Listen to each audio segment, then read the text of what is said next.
لا الہ الا اللہ کے مطابق ہوگا، جس کی دعوت لا الہ الا اللہ کے مطابق ہوگی، جس کا ظاہر اور باطن لا الہ الا اللہ کے مطابق ہوگا۔ اور رہی بات یہ ربیع الاول کے حوالے سے، بس آخری بات کر کے اپنی بات کو ختم کرتا ہوں، کیونکہ گرمی بھی شدید ہے اور نماز کا بھی ٹائم ہے۔ آخری بات، ربیع الاول کے اندر آپ جھگڑے بڑے سنیں گے کہ جی نور ہے کہ بشر ہے، حاضر ناظر ہے کہ نہیں ہے، علم غیب ہے کہ نہیں ہے۔ میں 14ویں کے چاند کی بات کروں گا۔ ربیع الاول میں 14ویں کا چاند اپنی پوری آب و تاب سے چمک رہا تھا۔ پیارے پیغمبر علیہ الصلوۃ والسلام کے سامنے آپ کے جانثار تشریف فرما تھے۔ آپ نے فرمایا میرے ساتھیوں، مجھے کون سکون دے گا، مجھے اطمینان کون دینا چاہتا ہے، میرے دل کو مطمئن کون کرنا چاہتا ہے، مجھے خوشی کون دینا چاہتا ہے۔ محمد بن مسلمہ رضی اللہ تعالیٰ عنہ کھڑے ہوتے ہیں، عرض کرتے ہیں اللہ کے نبی میں حاضر ہوں، مجھے حکم دیجئے۔ فرمایا یہ جو کعب بن اشرف یہودی ہے، یہ بدبخت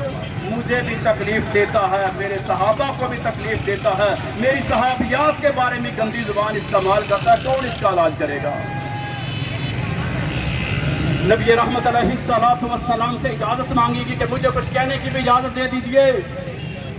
آپ پوری پلاننگ کر کے ابو نائلہ اور دیگر اپنے ساتھیوں کو لے کے پہنچے۔ یہ کعب بن اشرف وہ یہودی تھا، مکے میں جا کے مشرکوں کی حوصلہ افزائی کرنے لگا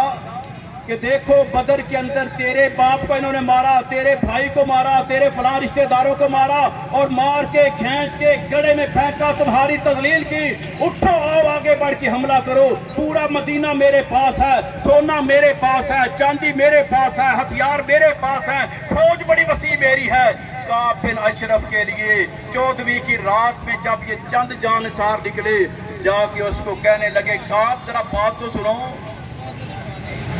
اب جو بدبخت یہودی ہوتے ہیں نا، جس طرح سے آج وہ ظلم اور جبر کر رہے ہیں غزہ میں، وہ یہودی نہیں دیکھتا کہ یہ بریلوی ہے، دیوبندی ہے، اہل حدیث ہے۔ کشمیر کے اندر ہندو نہیں دیکھتا کہ یہ بریلوی ہے، دیوبندی ہے، اہل حدیث ہے۔ وہ سارے کافر آپ کو ایک سمجھتے ہیں، لیکن یہاں پر کچھ آپ کے اندر چھپے اور گھسے ہوئے، کچھ پیر بن کے، کچھ مولوی بن کے، جو آپ کو تقسیم کرنا چاہتے ہیں، اور کفار کی پلاننگ ڈیوائیڈ اینڈ رول، ان کو تقسیم کرو اور ان کو حکومت کرو، اس فارمولے کے مطابق عمل کر رہے ہیں۔ جبکہ رب کہتا ہے وَاعْتَصِمُوا بِحَبْلِ اللَّهِ جَمِيعًا وَلَا تَفَرَّقُوا، تم سب نے اکٹھے رہنا ہے، فرقے نہیں بننا، گروہ نہیں بننا۔ تو اللہ کے فضل و کرم سے ان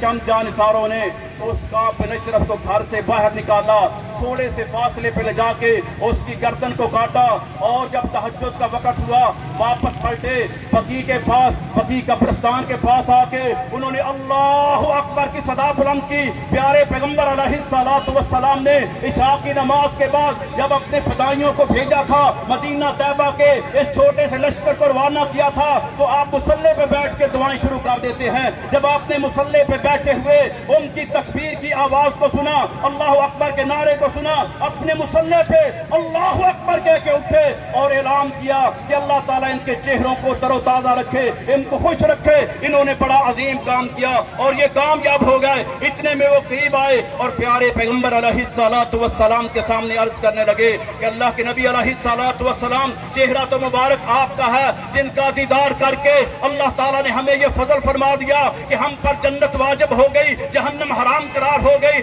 آپ کے چہرے کی وجہ سے ہمیں ایمان ملا، آپ کے چہرے کی وجہ سے ہمیں سکون ملا، آپ کے چہرے کی وجہ سے ہمیں اطمینان ملا۔ آپ کے سکون کے لیے ہماری جان بھی حاضر ہے، ہمارا خون بھی حاضر ہے، ہمارا مال بھی حاضر ہے، ہم سب کچھ آپ کے اشاروں پہ کرنے کے لیے تیار ہیں۔ پیارے پیغمبر علیہ الصلوۃ والسلام نے فرمایا تم نے اسلام کے دشمن کو واصل جہنم کر کے اسلام کا حق ادا کر دیا ہے۔ یہ پیغام ہے ہماری پولیس کے لیے، ہماری فوج کے لیے، اسپیشل برانچ کے لیے، سیکیورٹی برانچ کے لیے، ISI کے لیے، IP کے لیے، تمام ایجنسیز کے لیے کہ اگر تم دفاع کرنا چاہتے ہو تو اپنے دشمنوں کو ان کے گھروں میں گھس کے جا کے واصل جہنم کرو، اپنے فدائیوں کو روانہ کرو، اپنے سپاہیوں کو روانہ کرو۔ جب تک تم آگے بڑھ کے ان کو واصل جہنم کرتے رہے ہو، تم پرامن تھے، پرسکون تھے، تمہارے ملک میں، تمہارے